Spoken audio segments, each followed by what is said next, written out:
Saludos y grandes bendiciones.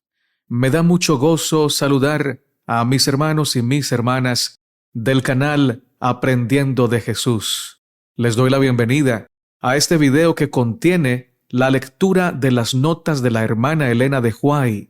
Audios poderosos, no por la voz que los narra, sino por el contenido espiritual que el Señor nos comparte a través de este mensaje.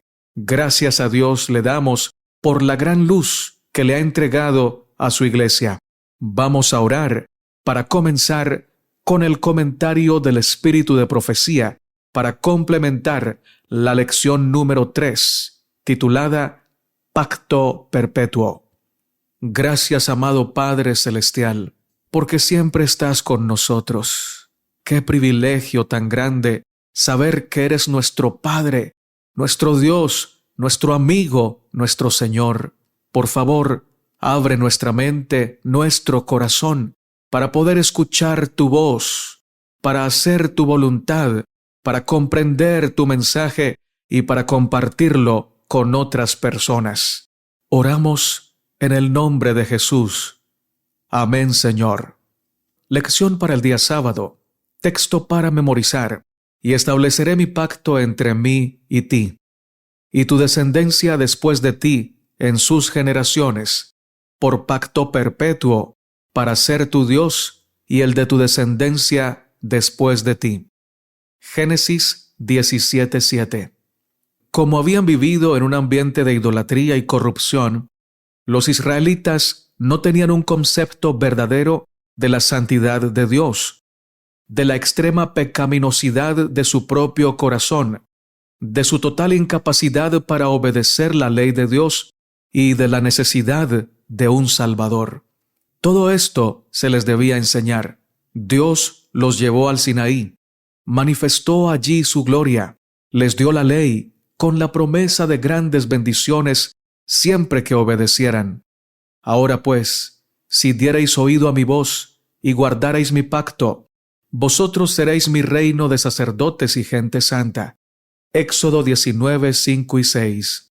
Habían presenciado la grandiosa majestad de la proclamación de la ley y habían temblado de terror ante el monte, y sin embargo, apenas unas pocas semanas después, quebrantaron su pacto con Dios al postrarse a adorar una imagen fundida. No podían esperar el favor de Dios por medio de un pacto que ya habían roto, y entonces, viendo su pecaminosidad y su necesidad de perdón, llegaron a sentir la necesidad del Salvador revelado en el pacto de Abraham y simbolizado en los sacrificios. De manera que mediante la fe y el amor se vincularon con Dios como su libertador de la esclavitud del pecado. Ya estaban capacitados para apreciar las bendiciones del nuevo pacto. Patriarcas y Profetas, página 388 y 389. A la omnipotencia del Rey de Reyes, nuestro Dios, que cumple su pacto, une la delicadeza y el cuidado de un tierno pastor. Nada puede impedirle el camino. Su poder es absoluto y es la prenda para el seguro cumplimiento de sus promesas a su pueblo. Él puede remover todos los obstáculos al avance de su obra. Él posee los recursos para eliminar toda dificultad para que aquellos que le sirven y tienen respeto por los medios que Él utiliza puedan ser libertados. Su bondad y su amor son infinitos y su pacto es inalterable. Los planes de los enemigos de su obra al parecer son firmes y bien trazados, pero Él puede echar abajo los planes más sólidos y lo logrará a su debido tiempo. Cuando vea que nuestra fe ha sido lo suficientemente probada y que estamos acercándonos a Él y haciendo de Él nuestro consejero. Testimonios para la Iglesia, tomo 8, página 17 y 18. Dios no violará su pacto, ni alterará lo que proclamaron sus labios. Su palabra perdurará para siempre, tan inalterable como su trono. En el juicio este pacto se destacará, escrito claramente por el dedo de Dios, y el mundo será emplazado ante el tribunal de la justicia infinita para recibir su sentencia. Hoy, como en el tiempo de Elías, la línea de demarcación entre el pueblo que guarda los mandamientos de Dios y los adoradores de los falsos dioses está claramente trazada. Elías clamó: ¿Hasta cuándo claudicaréis vosotros entre dos pensamientos? Si Jehová es Dios, seguidle, y si Baal, id en pos de él. Primero de Reyes 18:21. Y el mensaje destinado a nuestra época es: ha caído la gran Babilonia. Salid de ella, pueblo mío, para que no seáis participantes de sus pecados y que no recibáis de sus plagas, porque sus pecados han llegado hasta el cielo y Dios se ha acordado de sus maldades. Apocalipsis 18:2, 4 y 5. Profetas y Reyes, páginas 139 y 140. Entramos ahora a la lección del día domingo, 10 de octubre, el pacto y el evangelio. Abraham, a quien se diera por primera vez la promesa del pacto, había sido llamado a salir de su parentela hacia regiones lejanas, para que pudiese comunicar la luz a los paganos, aunque la promesa que le fuera hecha incluía una posteridad tan numerosa como la arena del mar. No eran motivos egoístas los que iban a impulsarle como fundador de una gran nación en la tierra de Canaán. El pacto que Dios hiciera con él abarcaba todas las naciones de la tierra. Jehová declaró: he de bendecirte y engrandeceré tu nombre, y serás bendición, y bendeciré a los que te bendijeren, y a los que te maldijeren maldeciré, y serán benditas en ti todas las familias de la tierra. Génesis 12, 2 y 3. Al renovarse el pacto poco después del nacimiento de Isaac, el propósito de Dios en favor de la humanidad se expresó nuevamente con claridad. Acerca del Hijo prometido, el Señor aseguró que serían benditas en él todas las gentes de la tierra. Génesis 18, 18. Y más tarde, el visitante celestial volvió a declarar: en tu simiente serán benditas todas las familias de la tierra. Génesis 22, 18. Profetas y Reyes, página 272 y 273. Las promesas hechas a Abraham y confirmadas a su hijo eran miradas por Isaac y Rebeca como la meta suprema de sus deseos y esperanzas. Esaú y Jacob conocían estas promesas. Se les había enseñado a considerar la primogenitura como asunto de gran importancia, porque no sólo abarcaba la herencia de las riquezas terrenales, sino también la preeminencia espiritual. El que la recibía debía ser el sacerdote de la familia, y de su linaje descendería el Redentor del mundo. En cambio, también pesaban responsabilidades sobre el poseedor de la primogenitura. El que heredaba sus bendiciones debía dedicar su vida al servicio de Dios. Como Abraham, debía obedecer los requerimientos divinos.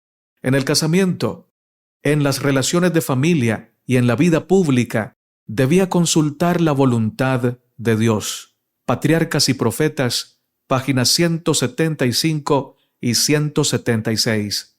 Bajo el nuevo pacto, las condiciones por las que se puede obtener la vida eterna son las mismas que bajo el antiguo: una obediencia perfecta. Bajo el antiguo pacto habían muchas ofensas de carácter insolente y atrevido para las que no había un sacrificio especificado por la ley. En el nuevo y mejor pacto, Cristo ha satisfecho la ley en lugar de los transgresores de la ley, si ellos quieren recibirlo por fe como un Salvador personal. Misericordia y perdón son las recompensas de todos los que acuden a Cristo confiando en sus méritos para que les quite los pecados. En el mejor pacto, somos limpiados del pecado por la sangre de Cristo. El pecador es incapaz de expiar un solo pecado. El poder está en el don gratuito de Cristo, una promesa apreciada únicamente por los que se percatan de sus pecados y los olvidan, poniendo su alma desvalida sobre Cristo. el Salvador perdonador de pecados. Él pondrá en su corazón su ley perfecta, que es santa, justa y buena. Romanos 7:12. Matutina a fin de conocerle, página 298. Lunes 11 de octubre. El pacto e Israel. El Señor sacó a sus hijos de Egipto en forma victoriosa. Los condujo por el desierto para probarlos. Repetidas veces manifestó su poder milagroso al librarlos de sus enemigos. Prometió conservarlos para sí mismo como su tesoro peculiar, si ellos obedecían su voz y guardaban sus mandamientos. No les prohibió comer la carne de los animales, pero la apartó de ellos en gran medida. Les proporcionó el alimento más saludable, hizo llover su pan del cielo y les dio agua pura de la dura roca. Realizó un pacto con ellos según el cual los libraría de las enfermedades si ellos le obedecían en todas las cosas. Mensajes Selectos, tomo 2, página 476. Una fe nominal en Cristo, que le acepta simplemente como Salvador del mundo, no puede traer sanidad al alma. La fe salvadora no es un mero asentimiento intelectual a la verdad. El que aguarda hasta tener un conocimiento completo antes de querer ejercer fe, no puede recibir bendición de Dios. No es suficiente creer acerca de Cristo, debemos creer en Él. La única fe que nos beneficiará es la que le acepta a Él como el Salvador personal, que nos pone en posesión de sus méritos. Muchos estiman que la fe es una opinión. La fe salvadora es una transacción por la cual los que reciben a Cristo se unen con Dios mediante su pacto. La fe genuina es vida. Una fe viva significa un aumento de vigor, una confianza implícita por la cual el alma llega a ser una potencia vencedora. El deseado de todas las gentes, página 312 y 313. Para la Iglesia de Dios, resultan de un valor especial los mensajes de consejo y amonestación dados por los profetas, que presentaron claramente el propósito eterno del Señor en favor de la humanidad. En las enseñanzas de los profetas, el amor de Dios hacia la raza perdida y el plan que trazó para salvarla quedan claramente revelados. El tema de los mensajeros que Dios envió a su iglesia a través de los siglos transcurridos fue la historia del llamamiento dirigido a Israel, sus éxitos y fracasos, cómo recobró el favor divino, cómo rechazó al Señor de la viña y cómo el plan secular será realizado por un remanente piadoso en favor del cual se cumplirán todas las promesas del pacto. Y hoy, el mensaje de Dios a su iglesia, a aquellos que se ocupan en su viña, como fieles labradores, no es otro que el dado por el profeta antiguo: espere Israel en Dios. El Señor de la viña está ahora mismo juntando de entre los hombres de todas las naciones y de todos los pueblos los preciosos frutos que ha estado aguardando desde hace mucho. Pronto vendrá a los suyos, y en aquel alegre día se habrá cumplido finalmente su eterno propósito para la casa de Israel. Días vendrán cuando Jacob echará raíces, florecerá y echará renuevos Israel, y la haz del mundo se henchirá de fruto. Isaías 27:6. Profetas y Reyes, página 15 y 16. Lección para el día martes, 12 de octubre. El libro del pacto. Al descender del monte, Moisés contó al pueblo todas las palabras de Jehová y todos los derechos. Y todo el pueblo respondió a una sola voz, y dijeron: haremos todas las palabras que Jehová ha dicho. Esta promesa, junto con las palabras del Señor que ellos se comprometían a obedecer, fueron escritas por Moisés en un libro. Entonces se procedió a ratificar el pacto. Después de rociar el altar con la sangre de las ofrendas, Moisés tomó el libro de la alianza y leyó a oídos del pueblo. En esta forma fueron repetidas solemnemente las condiciones del pacto, y todos quedaron en libertad de decidir si querían cumplirlas o no. Antes habían prometido obedecer la voz de Dios, pero desde entonces habían oído pronunciar su ley, y se les habían detallado sus principios para que ellos supieran cuánto abarcaba ese pacto. Nuevamente, el pueblo contestó a una voz: haremos todas las cosas que Jehová ha dicho y obedeceremos. Porque habiendo leído Moisés todos los mandamientos de la ley a todo el pueblo, tomando la sangre de los becerros y de los machos cabríos, roció al mismo libro y también a todo el pueblo, diciendo: esta es la sangre del testamento que Dios ha mandado. Hebreos 9, 19 y 20. Patriarcas y Profetas, página 320. Al proclamar los 10 mandamientos a los hijos de Israel con su propia voz, Dios demostró su importancia. En medio de una grandiosidad pavorosa, dio a conocer su majestad y autoridad como gobernador del mundo. Lo hizo para grabar en la mente de su pueblo la santidad de su ley y la importancia de observarla.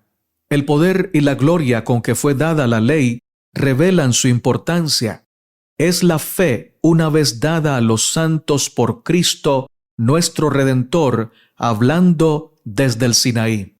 Testimonios para la Iglesia, tomo 8, página 210. De una raza de esclavos, los israelitas fueron ascendidos sobre todos los pueblos para ser el tesoro peculiar del Rey de Reyes. Dios los separó del mundo para confiarles una responsabilidad sagrada. Los hizo depositarios de su ley, y era su propósito preservar entre los hombres el conocimiento de sí mismo por medio de ellos.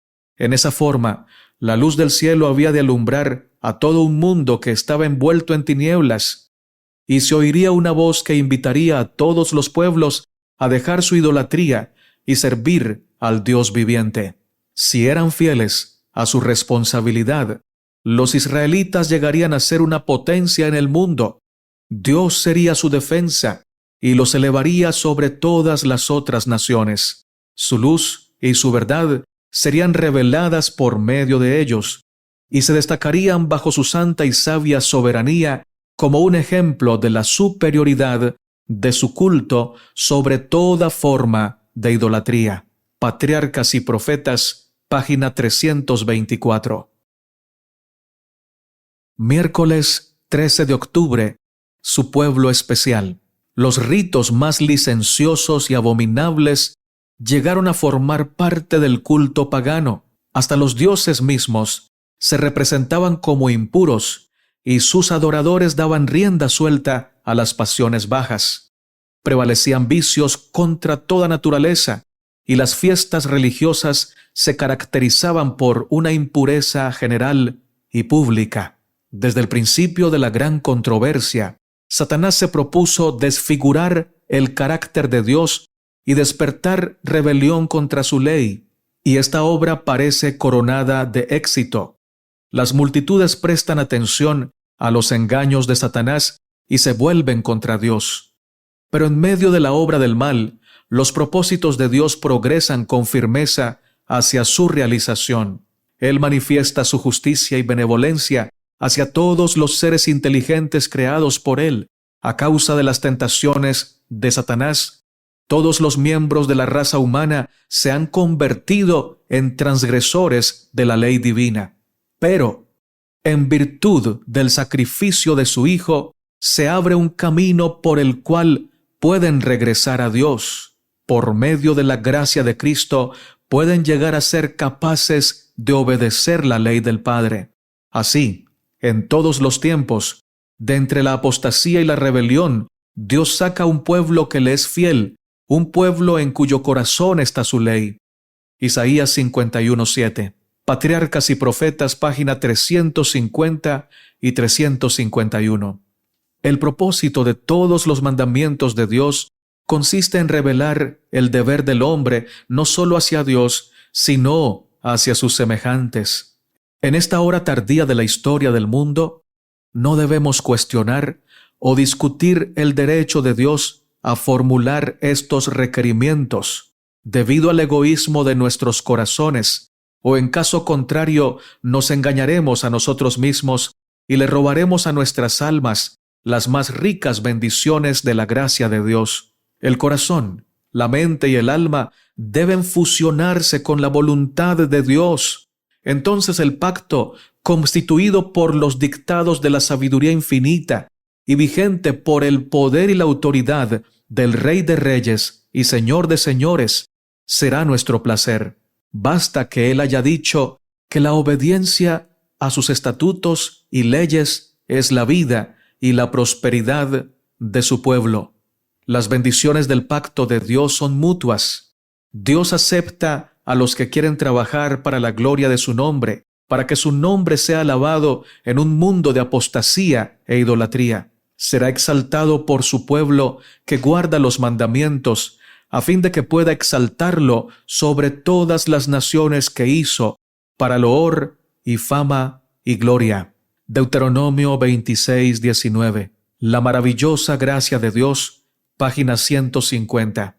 Escribimos nuestra historia diariamente. El ayer está más allá de nuestra posibilidad de enmendarlo o controlarlo. Hoy es lo único que nos pertenece. Por lo tanto, no entristezcamos hoy el Espíritu de Dios, pues mañana tal vez no podamos recordar lo que hemos hecho. Hoy será entonces como si fuera el día de mañana. Testimonios para la Iglesia, tomo 6, página 154. Llegamos al día jueves, 14 de octubre. Gracias por quedarte con nosotros hasta el final. Leamos lo que el Señor quiere decirnos en el día jueves 14 de octubre. Las peregrinaciones por el desierto fueron ordenadas no solamente como castigo para los rebeldes y murmuradores, sino que habían de servir también como disciplina para la nueva generación que se iba desarrollando, a fin de prepararla para su entrada en la tierra prometida. Moisés le dijo: como castiga el hombre a su hijo, así Jehová tu Dios te castiga, para afligirte, por probarte, para saber lo que está en tu corazón, si habíais de guardar o no sus mandamientos. Y te afligió, y te hizo tener hambre, y te sustentó con maná, comida que no conocías tú, ni tus padres la habían conocido, para hacerte saber que el hombre no vivirá de solo el pan, mas de toda palabra que sale de la boca del Señor vivirá el hombre. Deuteronomio 8, 5, 2 y 3. Lo halló en tierra de desierto y en desierto horrible y yermo. Lo trajo alrededor, lo instruyó, lo guardó como la niña de su ojo. En toda angustia de ellos él fue angustiado, y el ángel de su faz los salvó. En su amor y en su clemencia los redimió, y los trajo y los levantó todos los días del tiempo o del siglo. Deuteronomio 32:10, Isaías 63:9. Patriarcas y Profetas, página 431. Una familia bien orientada y disciplinada predica más a favor del cristianismo que todos los sermones que se puedan pronunciar. Una luz, por pequeña que sea, si está siempre encendida, puede servir para prender otras muchas. Nuestra esfera de influencia podrá parecer limitada, nuestras capacidades pequeñas, nuestras oportunidades escasas, reducidos nuestros recursos.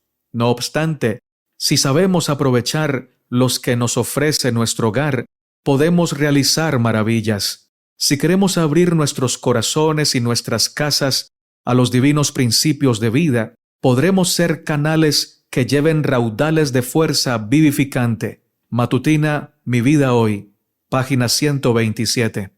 Aquellos que tienen un amor genuino hacia Dios manifestarán un ferviente deseo de conocer su voluntad y de realizarla. Dice el apóstol Juan, cuyas epístolas tratan tanto acerca del amor.